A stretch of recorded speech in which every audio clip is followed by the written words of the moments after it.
Je suis content de vous retrouver pour cette vidéo-ci. On est en fin de journée et ça tombe bien parce que je veux vous parler des douleurs et des tensions musculaires dans le dos entre les omoplates, comment on fait pour les soulager, comment on fait pour se détendre, comment on fait pour être mieux. Je vous donne des conseils, des trucs et des exercices dans quelques secondes.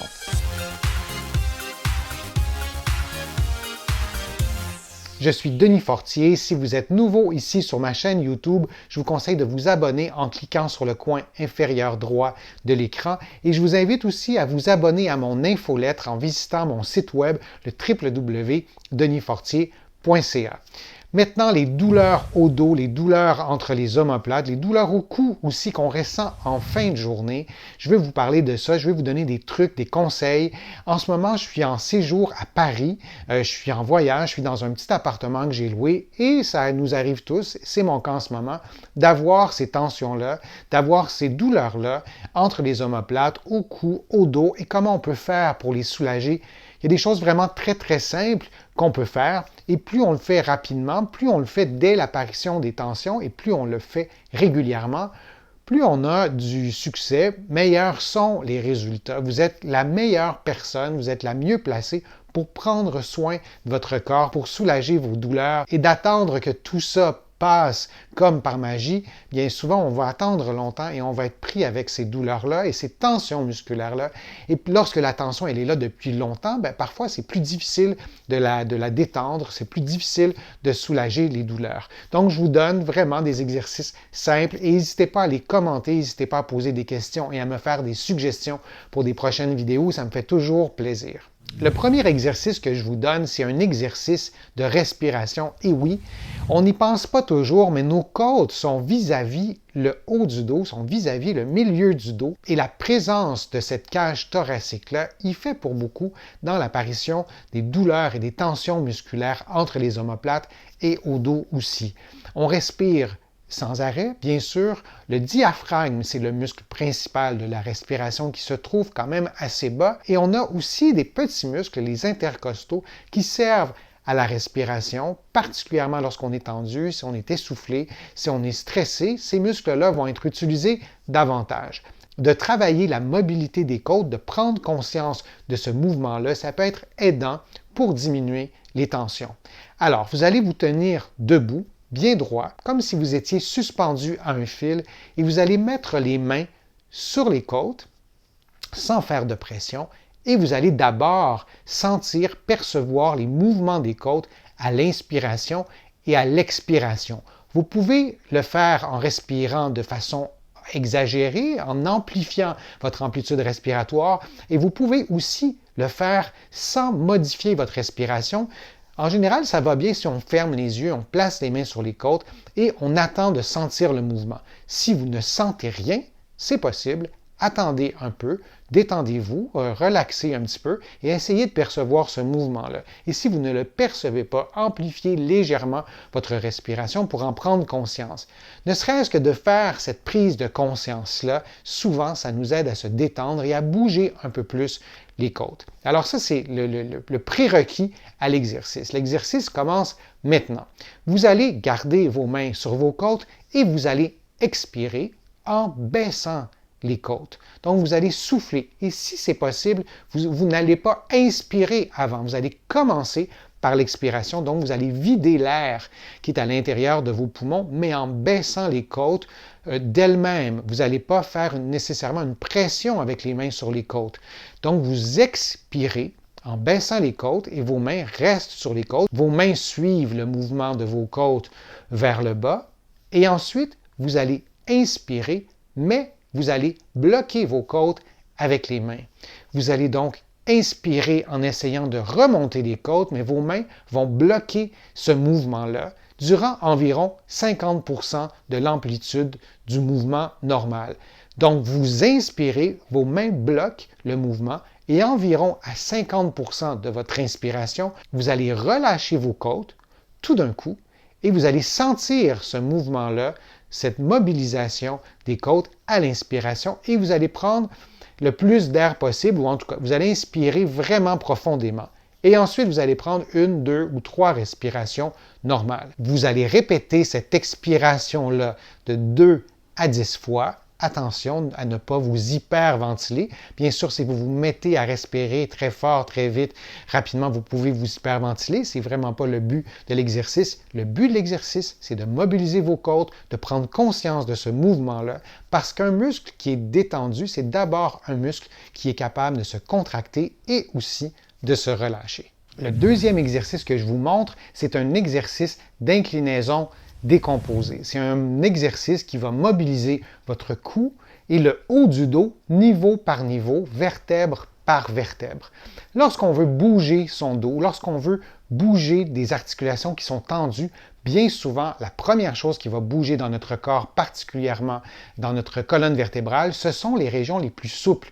Parce que les régions tendues, par définition, elles vont résister au mouvement. Et comme on a plusieurs niveaux dans notre dos qui peuvent compenser pour des régions qui sont plus raides, et c'est parfois difficile de bouger des régions qui sont tendues, particulièrement dans la région des omoplates, dans la région de la cage thoracique, parce que cette cage thoracique-là tend à immobiliser cette région du corps.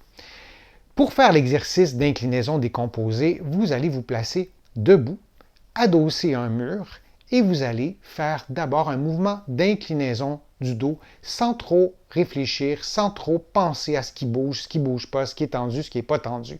Vous faites une inclinaison vers la gauche, puis une inclinaison vers la droite. Si vous avez de la douleur quand vous faites ça, si ça vous fait mal, vous ne faites pas l'exercice, ou à tout le moins, vous pourriez le faire, mais en ne vous adossant pas au mur. L'avantage du mur, c'est que ça vous donne une rétroaction, ça stimule les récepteurs au niveau de votre peau, qui vous donne des indications sur la posture, qui corrige un peu votre posture, et c'est donc un avantage immense de faire l'exercice adossé au mur, et en plus, ça corrige les compensations. Il y a des personnes qui, en inclinant le dos, vont faire une petite rotation, vont faire une petite extension, et adossé au mur, ce mouvement secondaire-là, cette compensation-là, elle est impossible à faire puisque le mur nous empêche de bouger dans ces directions-là.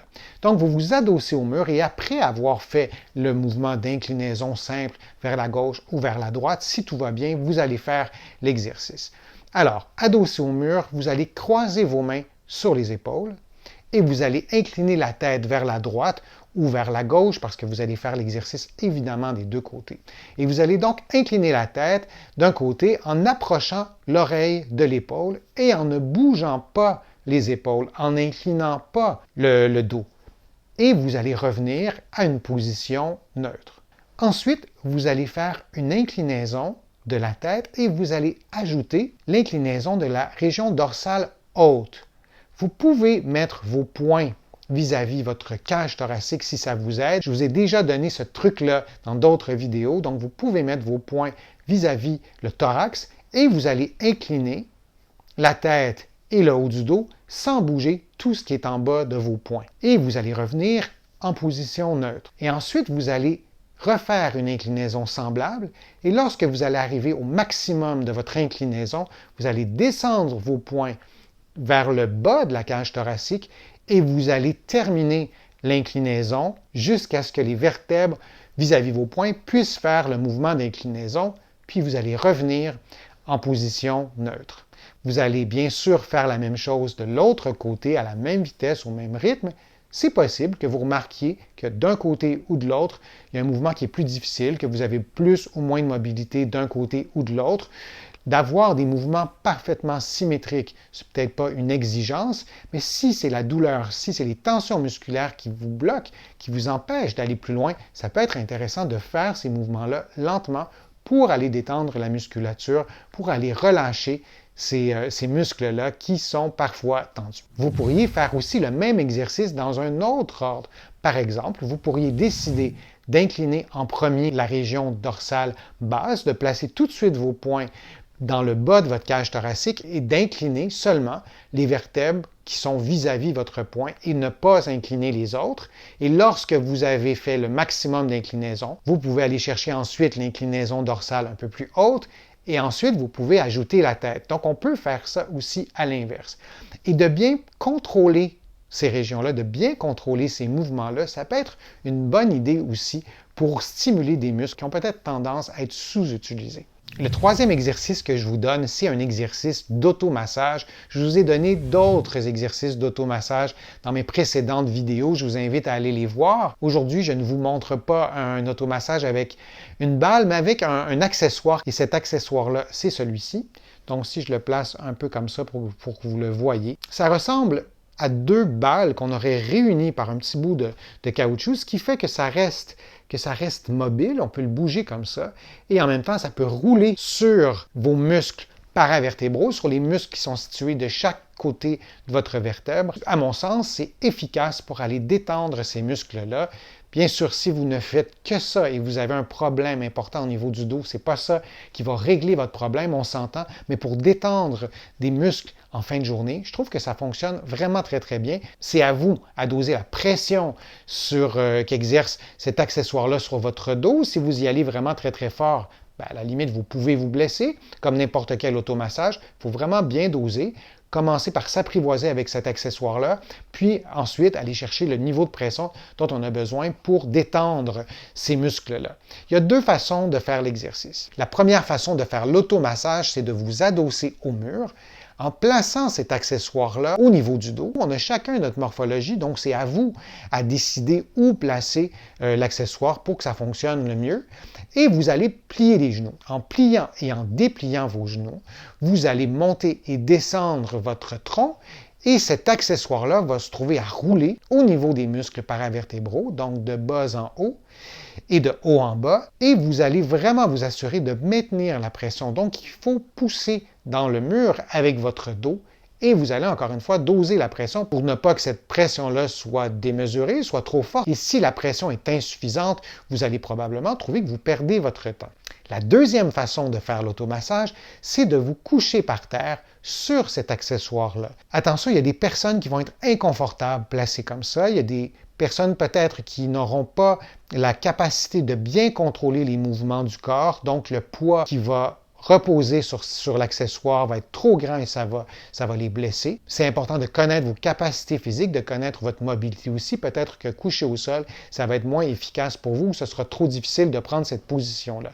Mais si vous pouvez vous coucher sur le dos, ce que vous pouvez faire, c'est de garder les avant-bras au plancher. Donc, vous ne reposez pas complètement sur l'accessoire et vous allez exercer une pression, vous allez doser cette pression-là et lorsque vous avez trouvé la bonne pression, vous allez rouler l'accessoire en déplaçant votre colonne vertébrale donc sur le plancher, donc vers le haut et vers le bas, ou si vous préférez, vers le bas du dos et vers la tête, et vous allez rouler comme ça pendant quelques minutes. Que ce soit l'exercice adossé au mur ou au plancher, vous allez faire cet exercice-là pendant 1 à 2 minutes et vous allez prendre une pause. Si ça vous fait du bien, si ça fonctionne bien, vous allez refaire l'exercice 3 séries. Les paramètres de tous les automassages, c'est vraiment vous qui les déterminez, mais on veut avoir un effet de répétition, donc on peut faire l'automassage en tout pendant environ 5 minutes. J'espère que mes conseils pour soulager vos douleurs, vos tensions musculaires au dos et entre les omoplates vont être efficaces. Si vous avez aimé ma vidéo, je vous invite à cliquer j'aime. Chaque fois, je vous le demande, mais c'est pas pour rien. Moi, ça me fait plaisir, ça me permet de voir qu'est-ce que vous aimez comme contenu. Et lorsque vous partagez ma vidéo sur vos réseaux sociaux, ça me donne plus de visibilité et ça m'aide à produire des nouveaux contenus. Vous allez trouver beaucoup d'informations aussi sur mon site web, le www.denisfortier.ca. Et aussi dans mes livres. Mes livres sont disponibles au Canada, en librairie et sur le web. Mes livres sont aussi disponibles en France, en librairie et sur le web. Je suis Denis Fortier. Je vous remercie beaucoup. À bientôt.